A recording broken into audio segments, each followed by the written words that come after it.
It's actually happening. Henry Cavill, what's this?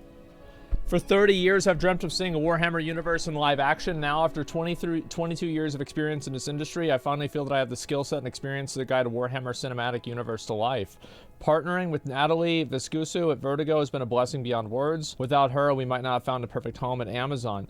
And having a home like Amazon will grant us the freedom to be true to the massive scope of Warhammer.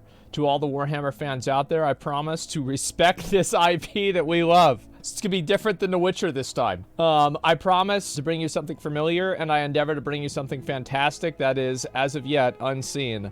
I think that this is, I mean, the one thing that we can guarantee is that if it's in the lore, it's probably gonna be in this show. Yeah. And I'm excited, man. Step 1, hire Henry. Step 2, give him a lot of money. Step 3, sit back and watch it. Yeah, I don't see like what the problem is. Like, I think that it's the problem that I think a lot of these different shows have, as I was thinking about this the other day, is that Henry Cavill is coming at it from the perspective of a fan. And I think that a lot of these other shows, whether it's like Halo or The Witcher or whatever, the other people, they come at it from the perspective as like as a writer or as a director or producer or something like that. So they look at it, their goal is not to make what's there better, it's to make their own thing.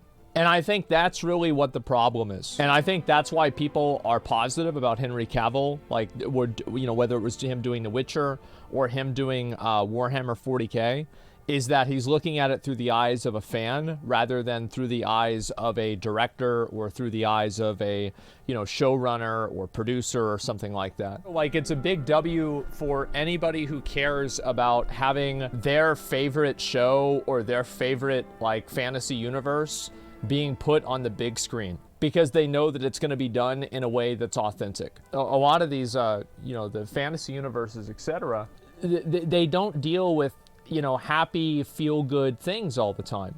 And I think that that's what makes it interesting. But I think a lot of the people that make shows like this are always constantly afraid of, oh, well, we don't want to have a show that could accidentally portray somebody who is, you know, a bad guy as a good guy. If you're going to take on the IP of something that explores complex topics, and then you remove that complexity just to make it more accessible to a large audience and to remove the gray area, I think it does a very big disservice to the art.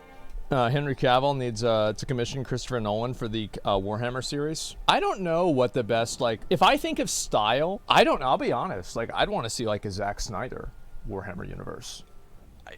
This is really the truth, right? Whether it's Guillermo del Toro, fucking Christopher Nolan, any of these guys, I feel like any of them, if they did it, I would be completely okay with it, and I would just assume it was going to be good. Yeah, that's just it. I would just assume it's going to be good. I wouldn't even worry.